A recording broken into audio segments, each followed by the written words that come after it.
Hi, everyone.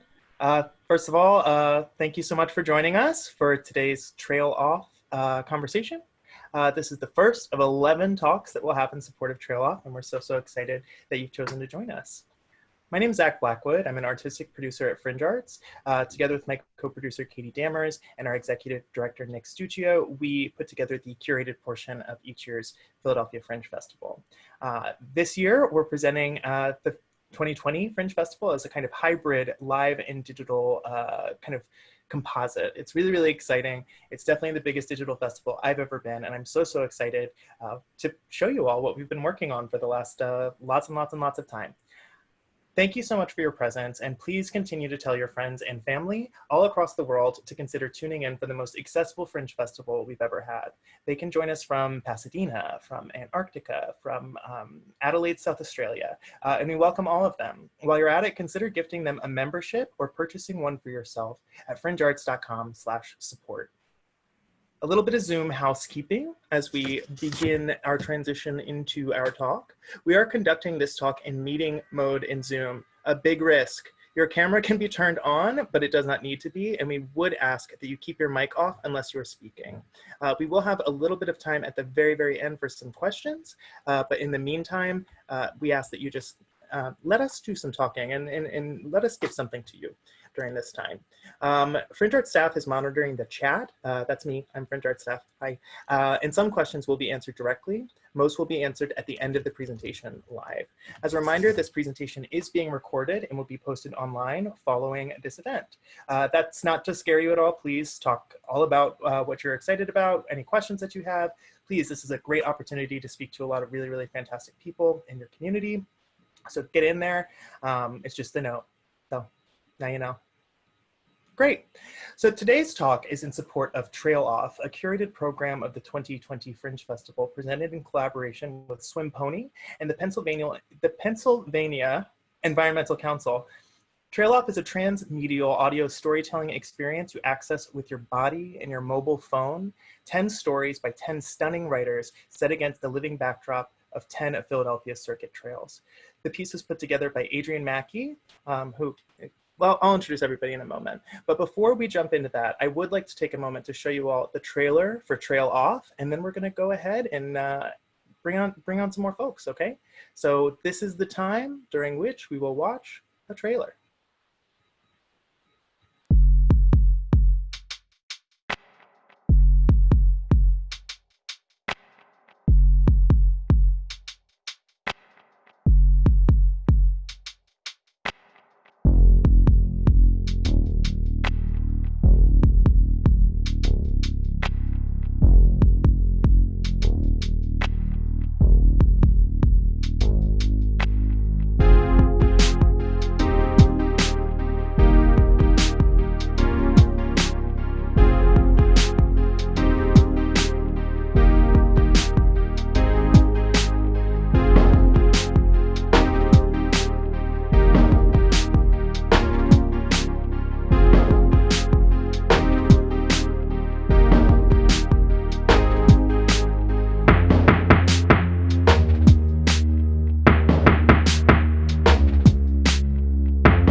Thank you for your patience and for watching that with us. I'm now going to introduce our panelists.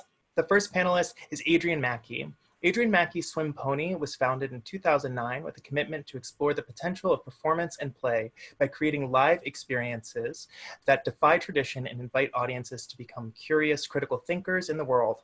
The company's original works include Survive, a 20,000 square foot choose your own adventure installation exploring how humanity understands the universe and their place within it, and The Ballad of Joe Hill, the story of a radical labor unionist presented at the Eastern State Penitentiary by FringeArts. Swim Pony has also become a leader in works merging theater and game design. It's currently developing Waterlogged, a wildlife card game for the Alliance for Watershed Education that will be playable at the Alliance's 23 sites across 3 states and ramping up for season 2 of TrailOff. Welcome, Adrienne. How are you? I'm doing well. That's fantastic. I'm just going to roll through and introduce the rest of our panelists, and then we'll jump into some questions, if that's okay. Mm-hmm. Okay. Our next panelist is Michael Kiley. Michael Kiley is a sound designer, composer, performer, and educator working in theater, dance, and public installation.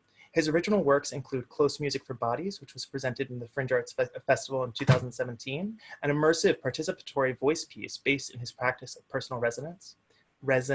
I'm so sorry. It's been such a long day, but it was an amazing piece and I love you.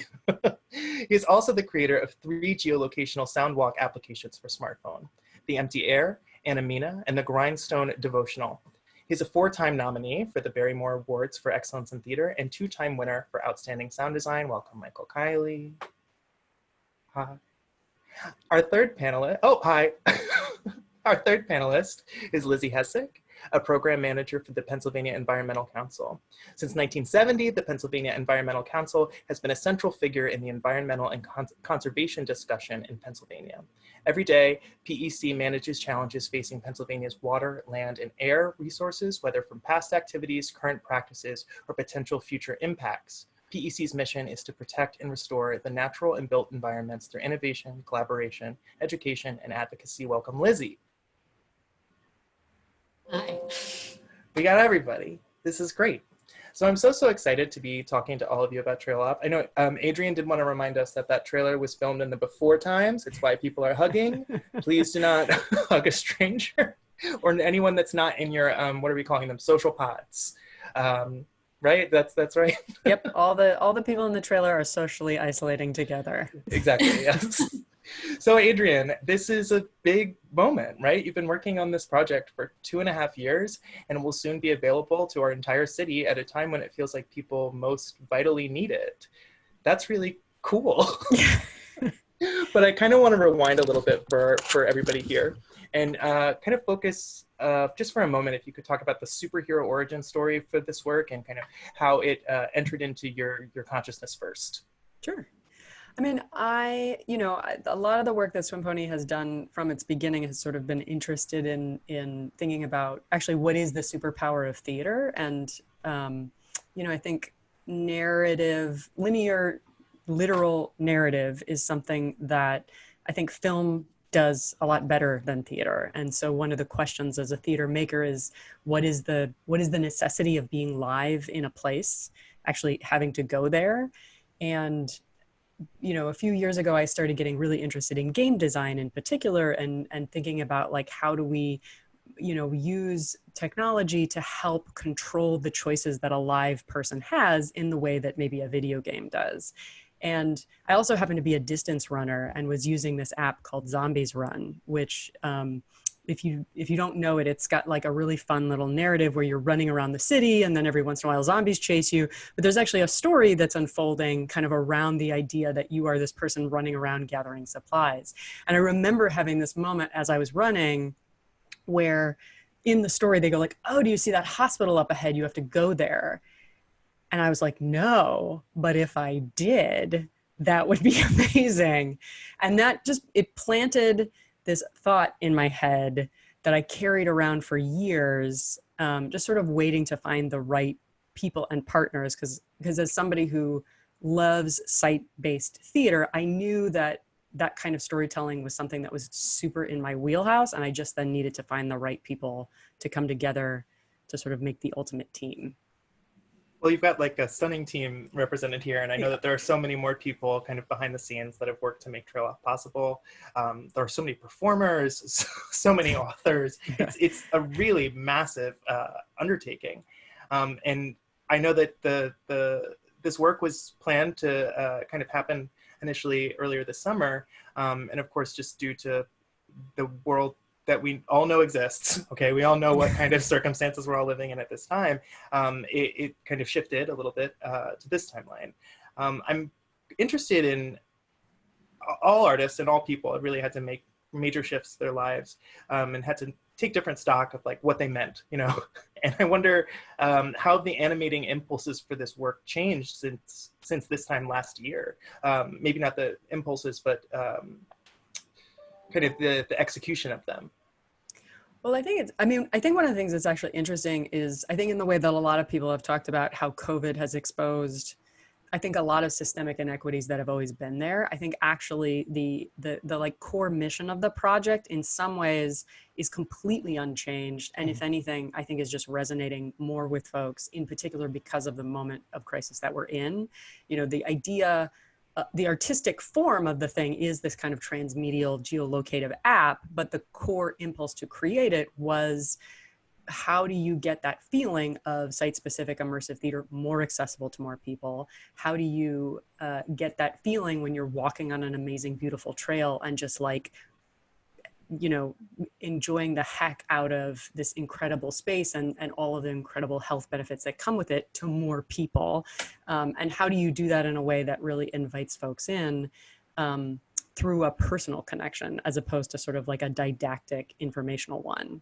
And so, you know, I don't want to say that it's a good thing that we didn't launch in June, but I think that in some ways, I feel, and I think a lot of the authors, as you'll see in the talks coming up, feel that the pieces in some ways resonate more than they might have had they launched when they were originally intended to.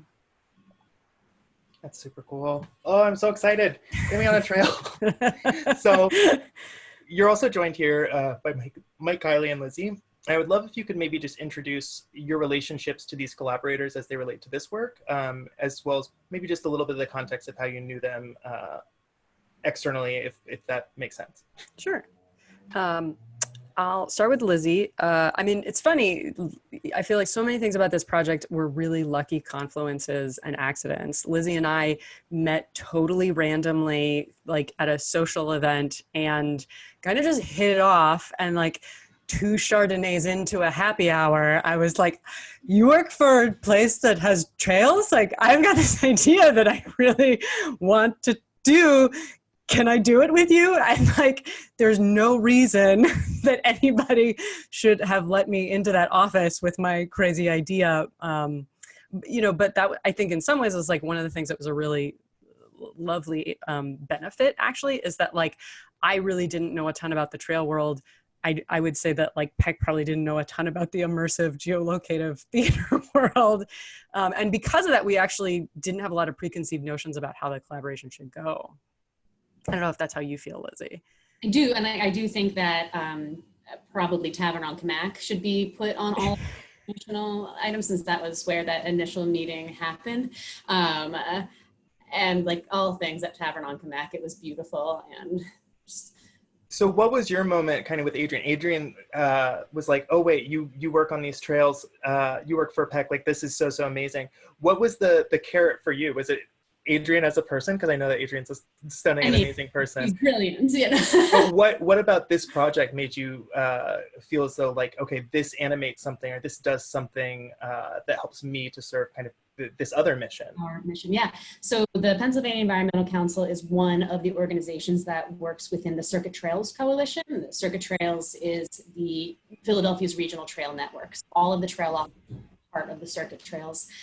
And the Circuit Trails Coalition has been working for several years now to diversify trail use, to look at equity and inclusion and diversity on the trails in a pretty global way, both within our own organizations and in the programming and planning that we're doing. So we had already been thinking, we'd already been first acknowledging that we're not doing enough and that our organizations need to be doing more work and more sort of critical thinking around the issue of equity and the environment and inclusion on the trails, and knowing that what we have been doing isn't good enough. So like, how do we get new creative programming? How do we engage communities in new ways? And who do we, bring into these conversations? So we're doing, other stuff in addition to TrailOff that I invite you to look at the Circuit Trails website to find out about. But TrailOff was this idea, and when Adrienne said to me, like, I have this crazy idea, my response was like, that is exactly what we're looking for as a way to engage new audiences in new ways, and really just explode the way that we think about how do we use trails and how do we do recreation and how do we perceive this space. So that was for us, it was a pretty immediate, like everyone at our organization was really excited to pursue this. I mean, I remember when Adrienne first told me about the project, I was like, this is a dream. Like, this is, everyone I've talked to has just been like, this is genius. This is exactly what I want to be doing with myself right now. And I am not somebody who you'll run into on a circuit trail. I just am not there. I am probably sleeping. And that's exactly the idea. Exactly. I mean, and that's exactly the aim. Like, I mean, I remember one of the authors of Fox sat down and said, I would never go on a trail, and I want to write a story that would make a person like me want to go out into nature. Yeah, tell me it's a game and I'm there, right? And I do want to jump into actually this process of selecting the authors, right? Because at this point you've got this stunning idea, right? And you've got the trails, and now you need these stories. And I just would love to know kind of what the process was like to select these artists.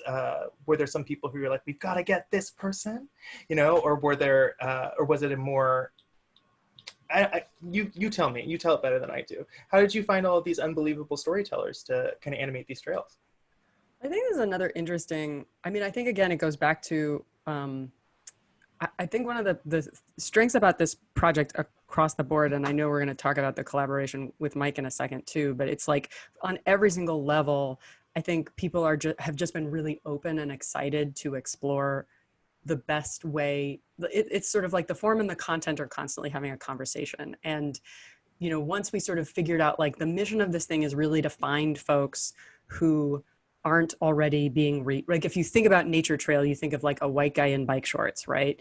And so like, how are we going to find channels that don't go to white guy in bike shorts? And part of that is like not necessarily going through sort of like the nonprofit funding model, which meant we had to do a ton of grassroots outreach. And I think a lot of organizations would not have been down to take the time that took. And I think one of the things that was so great about the collaboration with Peck was I was like, I'm going to send 1,000 emails.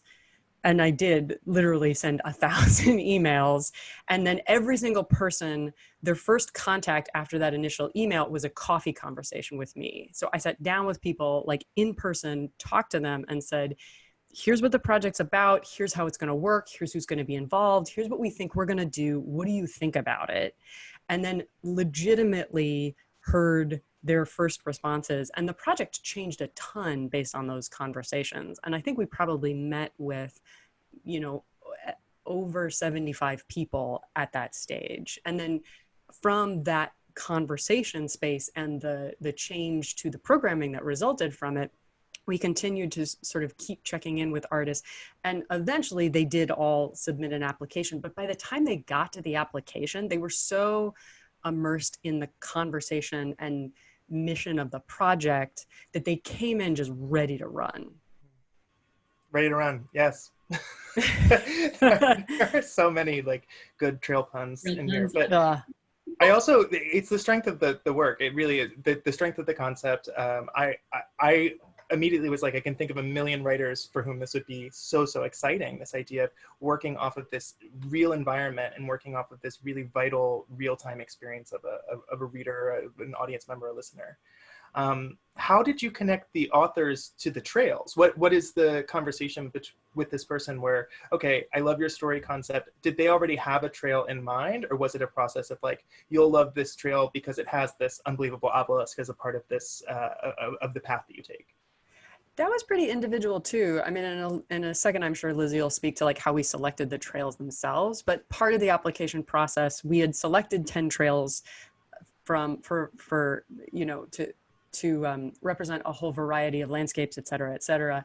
And we had, with the initial conversations, given them a list of those trails and their features. So some writers like came in the gate with a very concrete idea and said, I can apply this to any number of spaces. Some folks were really open to just being influenced by the landscape that they were assigned to. Some people came in and said, I only want this trail. Don't select me if you don't give me this trail. And some people said, I just love this project, whatever, I just want to be involved. So it was a real range. That's great. Lizzie, can you talk to us a little bit about the process of selecting these trails and what kind of diversity you were looking for in kind of their features and character? Yeah. So the Circuit Trails, it's a planned 800 plus network. There's over 350 miles that are already on the ground. So there was a lot to choose from, and it was important to us to have a variety. So we wanted to have a diversity of voices. We also wanted to have a diversity of landscapes. So we looked both sort of like a distance diversity. We have one trail that's up in Trenton, many that are in Philadelphia and Camden, so sort of in the central part of the circuit spoke. We have some that go all the way into Chester County, Montgomery County. We wanted the trails to, and the trail experience to not be accessible just to folks living in the city, but also to people who are in the suburbs, who are in more rural areas, anybody who, the idea of having the experience being physically close to communities we would hope to engage. We also wanted a diversity of experience. So some of the trails are very urban. There's the North Delaware Trail is very industrial. The Dietz and Watson factory literally makes the air smell like bacon up there. Like there's active industry. Another one starts in a Walmart parking lot, but right behind the Walmart parking lot, there is this incredible riverside landscape that's pretty fantastic. Then there's the Perkiomen and the TTF Trail that are really just, you dive into nature and you don't even realize you're in one of the most developed places in the United States, right? So looking at the whole circuit network, we wanted to pick out places that gave people a wide range of experiences and gave the authors a wide range of inspiration. So the trails got picked separately from the authors, and then the authors were able to sort of look at what we had selected. The final component to selecting trails was that we wanted to have an environmental center or a trail development partner on the trails who would be available for the authors to reach out to and to learn from if that was the direction that their story was going.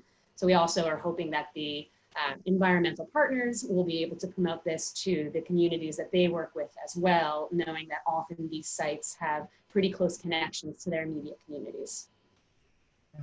I'm so psyched. I'm really I just get so giddy. Like this project, it just has like the 10 trails and then these 10 partners, and there's just it makes sense. It just fits into like my brain in like the most delicious way. It's like those the memes, the unbelievably satisfying memes where it's like a sheet of paper that fits perfectly in box.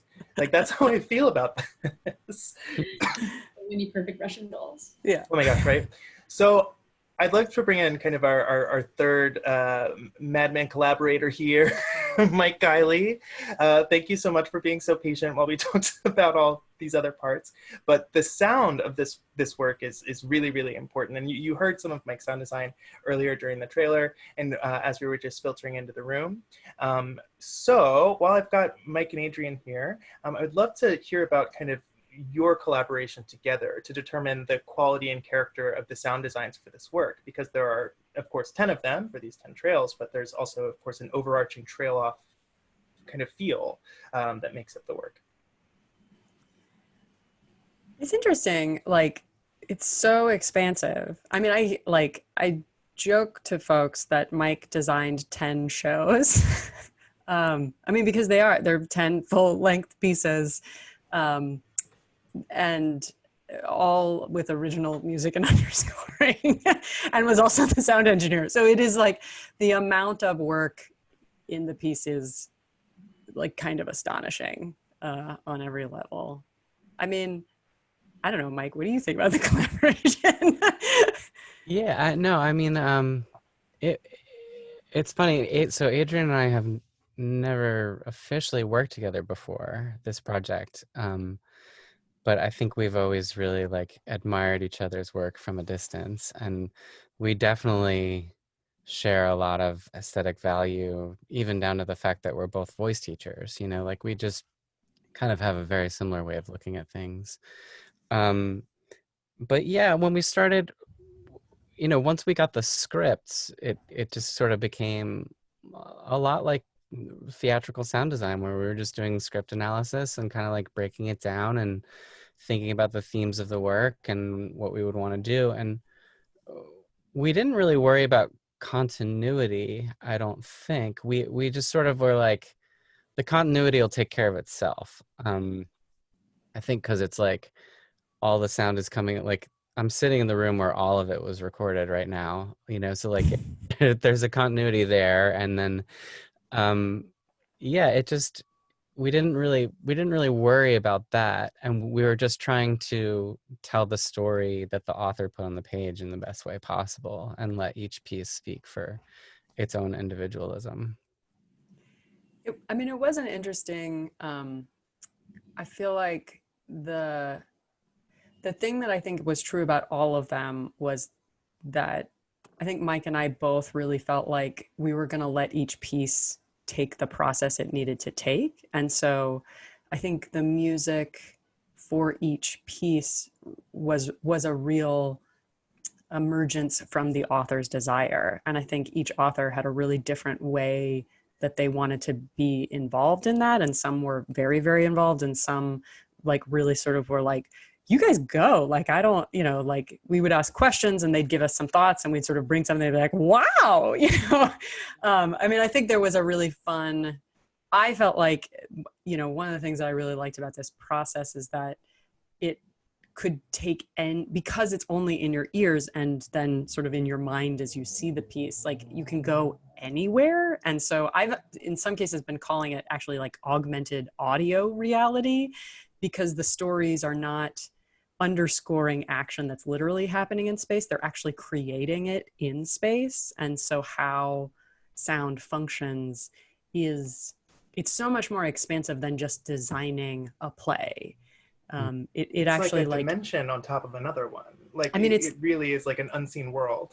And you'll see this when you guys start to see some of the pieces, like the sound is often like a character that is equally present as whoever's speaking. And some of the performers that were lined up for this are unbelievable. I would love to kind of just get like a brief roundup of who we should be listening for kind of as we're sprinting around. Oh God. It's, there's no, I think there's 160 people in the project from top to bottom. I'm just like really like it is just Philadelphia theater stars across the board, it's. And people we haven't heard from in a pretty long time, there's the human voice is so differently contextualized for me right now, given that it's of course a carrier of things, but it's also like such a huge carrier of memory, right? And like I miss like the resonant feeling of like so many of these people's voices next to me, and to be able to hear them all and hear them all performing for us again as a community is hugely precious and vital. Yeah, it's funny to listen to it. We finished our very last recording session was the week before COVID hit, and I think about, I don't even know what would have happened to this project if the timing had been just a little bit different. But because we were lucky enough to be able to record in person almost everything beforehand, it's, and the thing that's nice about something recorded is we can play with it and it can feel live, but that person doesn't have to be present. So we have, Lee Sumter's story. It's like, man, we friggin' open with Jaylene Clark Owens and Frank X. And it's like, and it just gets better from there. It's like, oh, we'll just have a cameo from Ursula Rucker. And like, we're going to have Lindsay Smiling come in. And then Akeem Davis is just going to like punch it out at the end. You know what I mean? And that's just one story. And that's half the cast. Mm-hmm. You can pop to another one. You have Jaime Masada and Dito Van Rigersberg, like playing Aztec gods. And then you go to another one and we have like amazing Thai dancing Wolf Ellis, like playing actual Lenape drumming music from the Red Blanket Singers. Like it just stacks and stacks and stacks and stacks. The piece tomorrow or Sunday that the talk with Dunya Salem Harhor also features composer Kinan Abu Afash, whose music is just like, you know what I mean? And just across the board, the talent is bananas.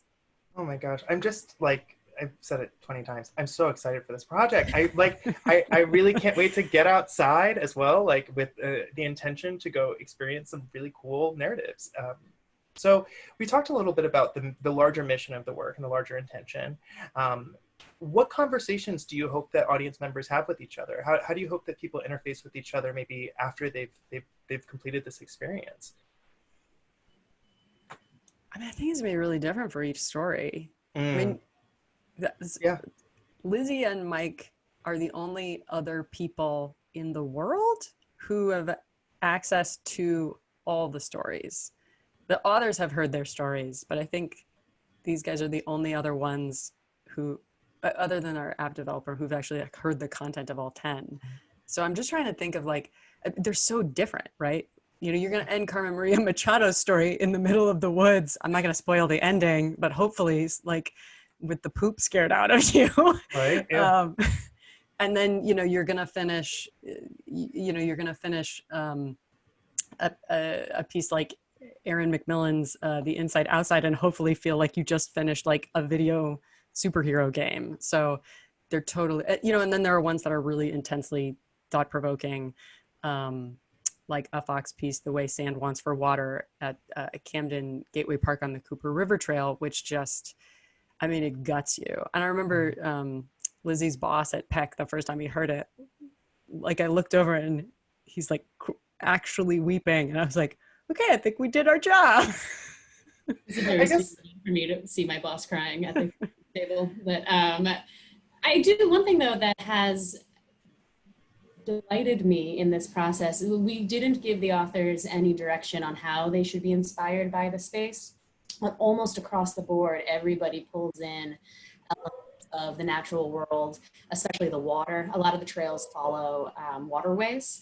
And so speaking to the importance of that resource and the beauty of the space, one thing that I hope that no matter if you're leaving feeling, you know, scared out of your mind or like you just conquered something or like a deep reflection on the connections between Camden, New Jersey and Sudan, like that you will come away with a appreciation for these landscapes and a desire to care for them. And we have tried to incorporate throughout the app sort of directing you back to the TrailOff website or to other resources, the environmental centers, for example, where you can get involved in the care of the spaces. So like one of our like sort of sneaky, like we hope that you like come for the art and then just have a new connection to the space and realize that the space is like a living, breathing part of who we all are as people who live in this area. So that's something that I hope people leave all 10 stories feeling. Yeah, I mean, there's something about this whole period where travel is so deeply restricted, right? And you can't go anywhere, right? But there's so much to do here, right? And this idea of feeling like a tourist in your city in the good way, not the bad way, and going out to these spaces and recognizing that they're this close to you, you know, and you can get out there whenever you want. This is your public space too. Like, come see yourself in that area and take care of it. I think that's like so deeply freeing to me as a person who's just felt really confined over like the last several months. Well, it's that, and one other thing that I really hope happens is, you know, thinking about these are your spaces too, et cetera. To Adrienne's point a couple minutes ago, how I think when you pursue, like what you think of when you think of a trail user is a sort of like white middle-aged man in spandex. And one thing that I hope comes out of this project too is that that trail user, that white spandex clad person, can come away from these stories perceiving the space as not just yours, that you hear the stories in TrailOff and realize that these spaces are more expansive than you realized or that you know, had the capacity to think about before. So both, you know, having people feel a connection to the space and having people who already feel a connection to the space realize that their connection isn't central here. Amazing.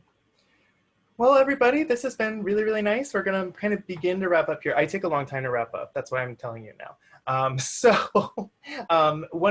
final question that I kind of want to pose to all of you is, what learnings from working with each other are you all going to take into your individual and very disparate practices moving forward?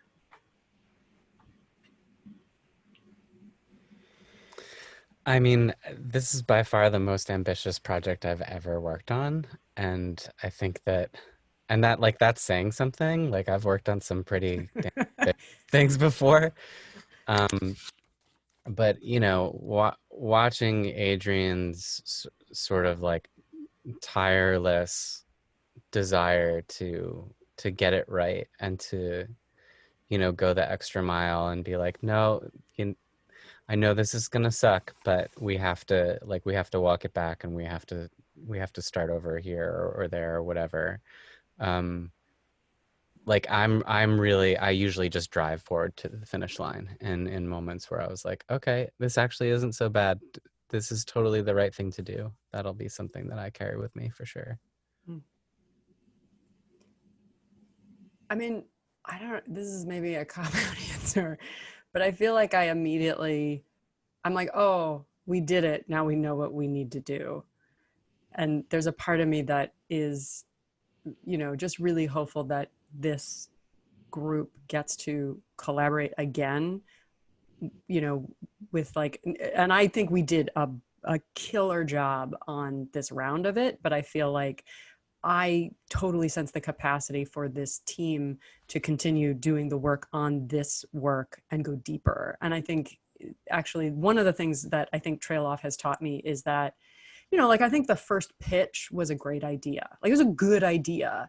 And I think at every step, every collaboration has been a deeper and deeper and deeper layer, from working with the authors and really, I think, getting the chance to listen and say, like, my conception of how this process is going to roll is never going to be as important as their feeling of groundedness and collaboration. And whether that's being in constant conversation with Lizzie about how we can execute this, and really stay in the mission of all the disparate partners that are here.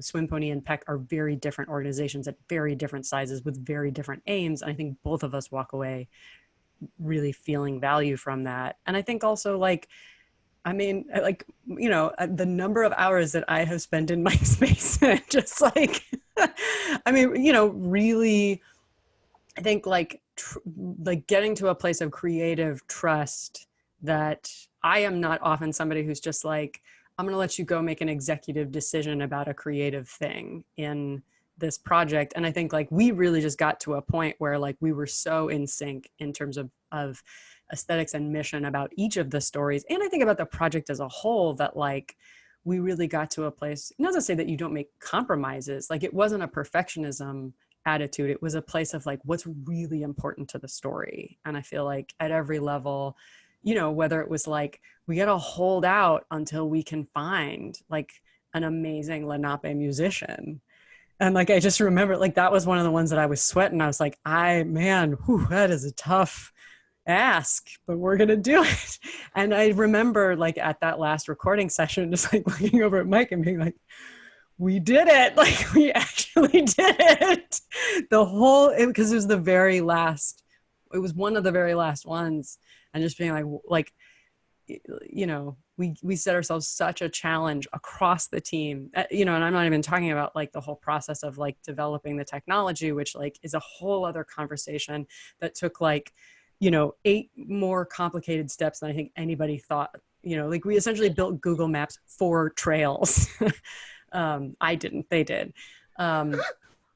And so I think just continuing to be in a place of what's the mission, what's the center of the project, how do we really stay true to it, and how do we really come back to the core values as the thing that's guiding us. I want to do that for always.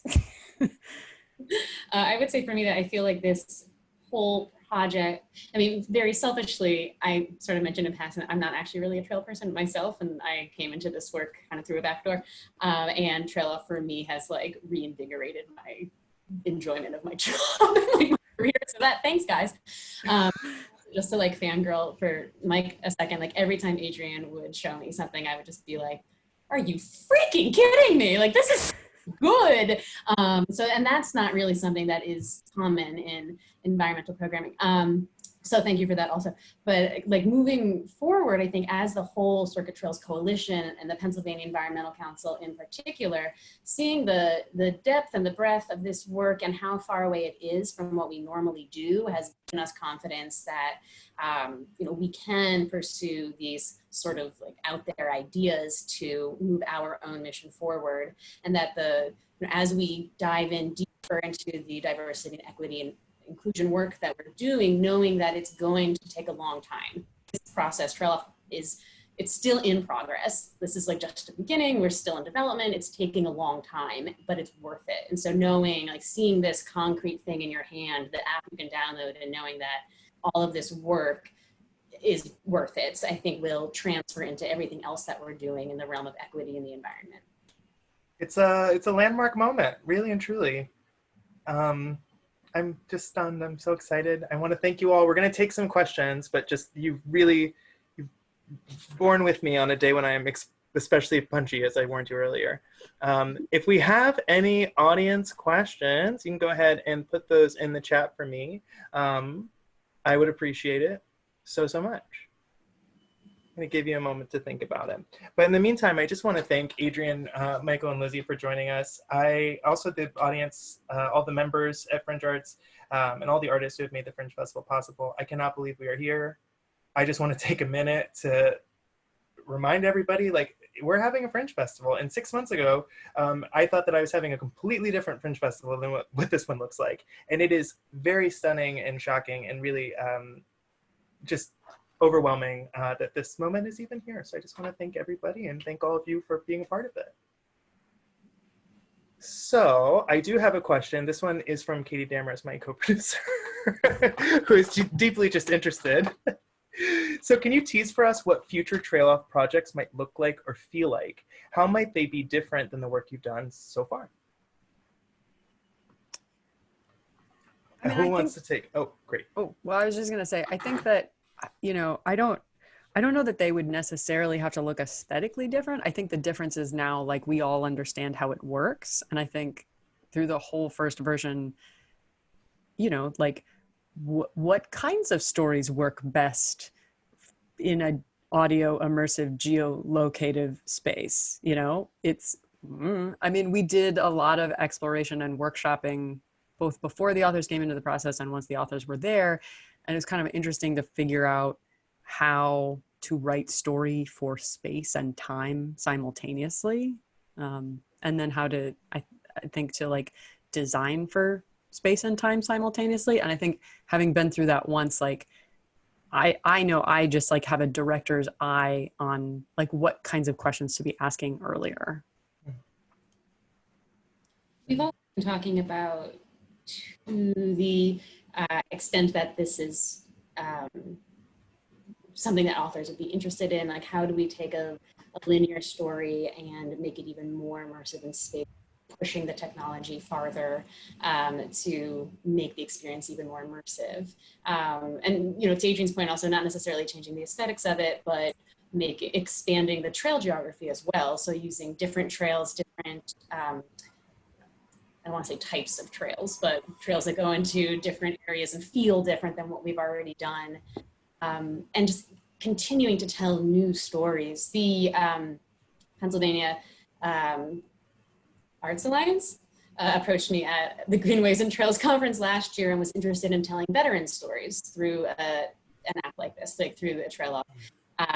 So just the idea of how these spaces can inspire different narratives, I think that can be pushed farther as well. Yeah, I mean, this tool that you built is now this thing that you can riff on and remix and do all of these things with. And the capacity for just thinking about access, there are so many people who would not think to go to a trail because of the image that we have in our head of a trail is very, very ableist in so many ways and challenging in so many others, that to give this to people opens up such a huge capacity for different ways to experience that geography. And I'm just blown away. Sorry, that was me fanning out for a moment. Anywho, I have a couple of additional questions. So we were talking earlier about is there a motif that flows through the kind of sound designs? And I totally forgot to ask you about the ranger character as this person who's kind of filling in some of the interstitial between all of these trails. Can you talk to us about how the trails are connected and like the role of this ranger character?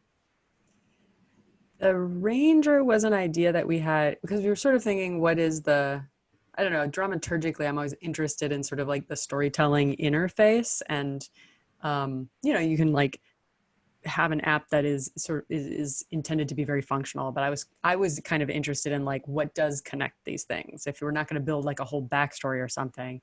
And it's taken a couple different forms, but what we ultimately landed on was like, who, you know, if the traditional guy of, or the traditional idea of like trail is white guy in bike shorts, who's the person that's going to give you entree to the trails that is the opposite of that? And so we came up with this idea of, we call it the ranger, a little bit cheekily, sort of saying like almost in some ways like the opposite of the traditional ranger. And that character introduces you to the trails, gives you some like information about weather, time of day, like gives you an intro to the story, gives you some helpful hints at the beginning of each story, and then also has some navigational cues. And that was scripted by T.S. Hawkins and voiced by Starfire.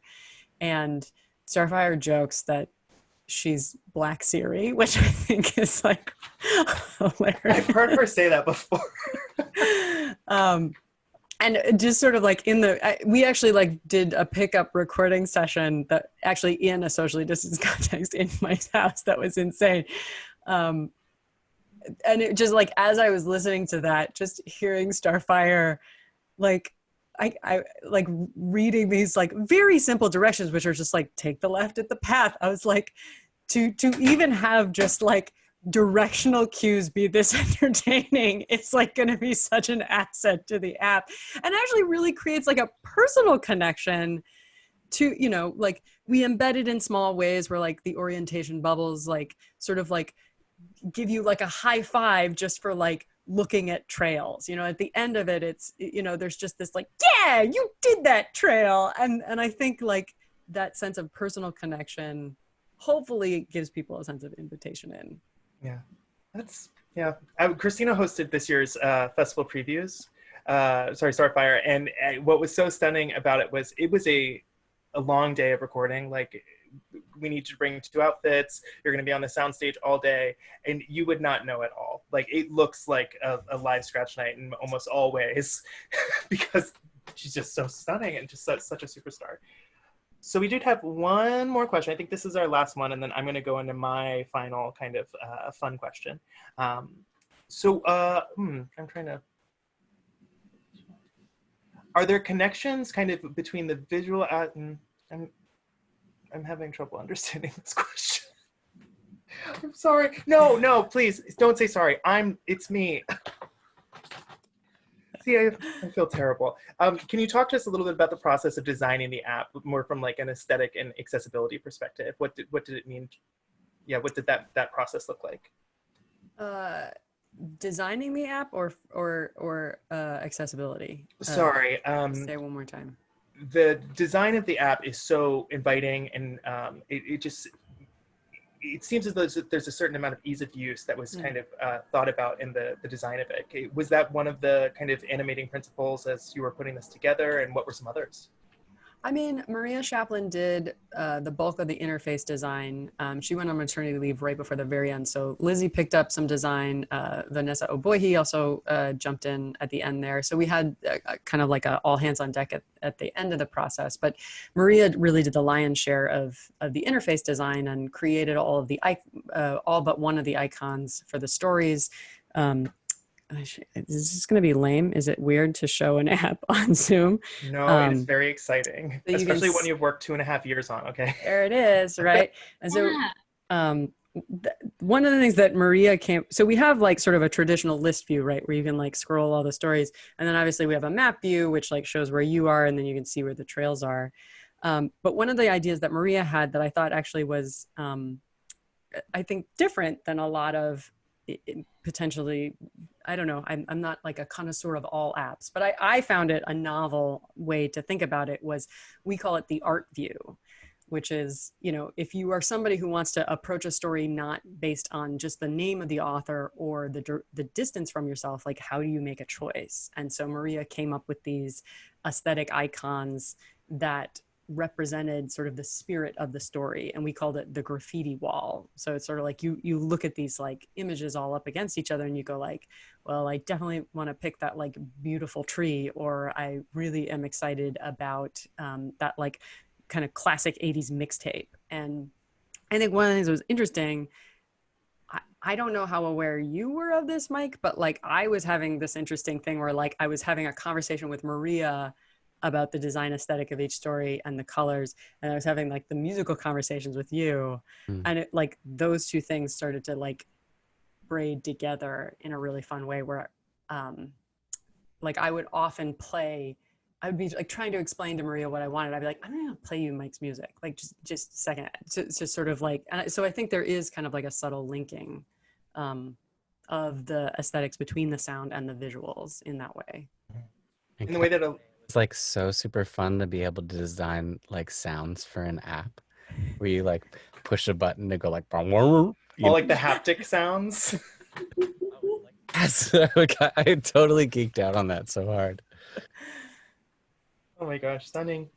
Well, I think that was our last audience question. I want to thank all of you again. This has been so stunning and such a fun conversation, a punchy one. Thank you. Thank you, Adrienne, Mike, and Lizzie. My last question for the three of you, audiobooks, yes or no? Does that count as reading the book?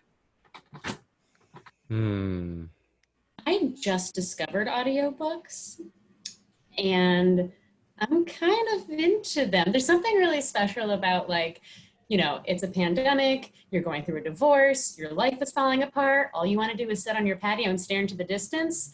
But at least the murmur of bees is in your ear, you know?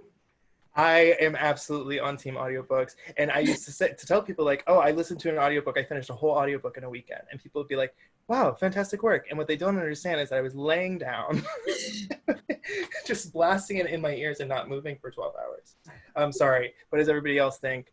I love audiobooks. I am listening to stuff all the time. So often when I'm reading, it's to like give my ears a break, you know, but they definitely serve their purpose. And I love radio plays. I like we just made 10 radio plays. You know, I obviously love all things audio. I think when they're done really well, it helps so much. But like, you know, when you get the like over actor or whatever, you know, even like my we've listened to the Harry Potter audiobooks with my family in the house, and like, you know, they're fun and cool and all, but you know, so there's only so much like, and then blah blah, like the character voice, you know, I'm just a little like, okay, I'm done. Okay, tiebreaker. It's funny, I don't listen to a lot of audiobooks. I listen to a ton of podcasts and I read a lot, but I don't let the two things come together. It's funny, like actually this is an anecdote and then I know we have to wrap, but one of the things we did in early workshops, Toaster Lab and Swim Pony did a workshop.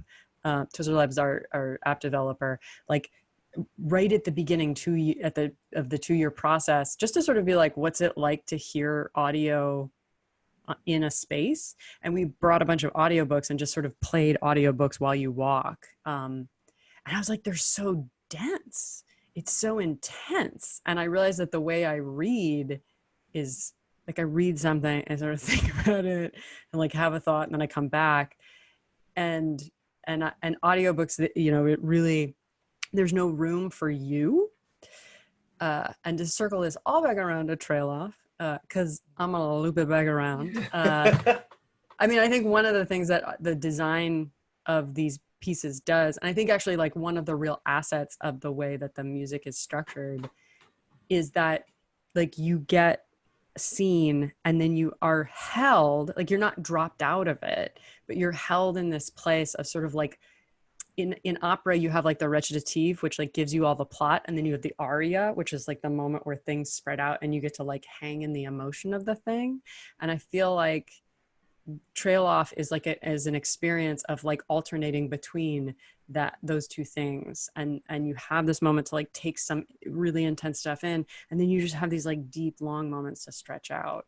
And so I think it's a form that's really different. That doesn't answer your question about audiobooks. It absolutely, this is what I was trying to get to, thank you. Sometimes, because I think it's important to clarify, you know, that this is not something that you can do at home. This is something that has been made very, very explicitly to be experienced within these Philadelphia trails. And we're so excited to finally bring it to you people at home. And this is just, congratulations to the three of you, really and truly. Thanks. Thank you very much. All right, everybody. TrailOff launches September 16th, but you can continue peeking under the hood of this landmark work in our series of TrailOff talks running the whole length of the 2020 Fringe Festival. Head to FringeArts.com to RSVP to those 10 additional conversations highlighting each of the trails and the stories that compose the TrailOff work. Thank you, Adrienne. Thank you, Mike. Thank you, Lizzie. And thank you to all of you who have watched with us tonight. As a reminder, this will be recorded, so tell all your friends that you had a lovely time, and they can come check this out as well as they plan their cultural calendars, including TrailOff. Thank you so much, and happy Fringe Festival. Thanks. Bye.